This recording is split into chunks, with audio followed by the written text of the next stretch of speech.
নমস্কার বন্ধুরা, আর একটা নতুন ভিডিওতে তোমাদের সবাইকে জানাই স্বাগত।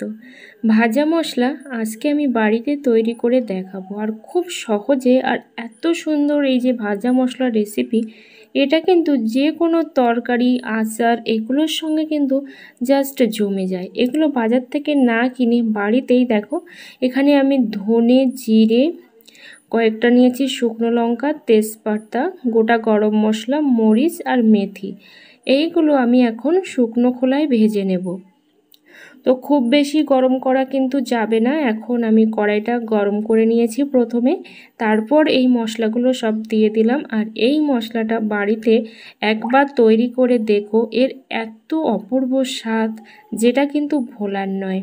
আর এই ভাজা মশলা এখন যেহেতু আমের সিজন, তো প্রচুর পরিমাণে সবাই কিন্তু আমের আচার তৈরি করতে ব্যস্ত। আর এই আমের আচার তৈরি করার জন্যই কিন্তু আমি এখানে ভাজা মশলাটা তৈরি করছি। আর সাথে সাথে মাংসের তরকারি, তারপর আলুর দম, এগুলোর সাথে কিন্তু জাস্ট জমে যাবে। তো এখন দেখো আমি কিছুক্ষণ কিন্তু এটা ভেজে নেব, কারণ এর মধ্যে তেজপাতা আছে, তেজপাতাগুলো একটু কড়কড়ে হয়ে যাবে।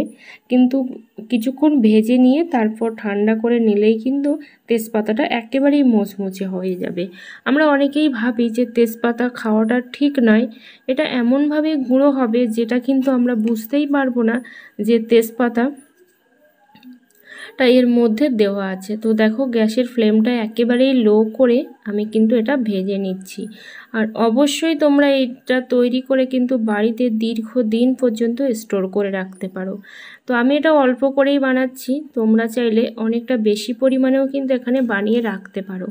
আর যে কোনো তরকারির সঙ্গেও কিন্তু জাস্ট অসাধারণ লাগে। তো মশলাটা আমার হয়ে গেছে।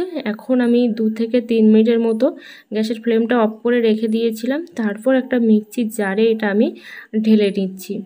এটা তোমরা শিলনোড়াতেও কিন্তু বেটে নিতে পারো। তারপরে দেখো আমি কিন্তু একেবারেই গুঁড়ো করে নিয়েছি। আর এর মধ্যে কোনো রকম তেজপাতা দিয়েছিলাম, সেই গুঁড়োটুকু পর্যন্ত বোঝা যাচ্ছে না।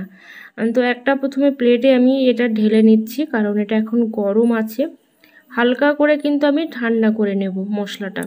তারপরে দেখো এটা কিন্তু তোমরা যে কোনো কন্টেনারে ভরে রেখে দিতে পারবে, যখন প্রয়োজন তোমাদের ঠিক তখন কিন্তু এটা তোমরা ইউজ করতে পারবে।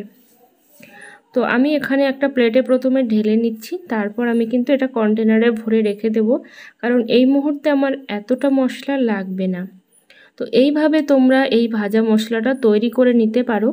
আর এই ভাজা মশলাটা কিন্তু যে কোনো রেস্টুরেন্টে কিন্তু ইউজ করা হয়। আর আমরা বুঝতেই পারি না যে ঠিক ভাজা মশলাটা কি আর কিভাবেই বা তৈরি হয়। তো এটা তোমরা এবার যে কোনো কন্টেনারে ভরে রেখে দিতে পারো। আমি কিন্তু ভরে রেখে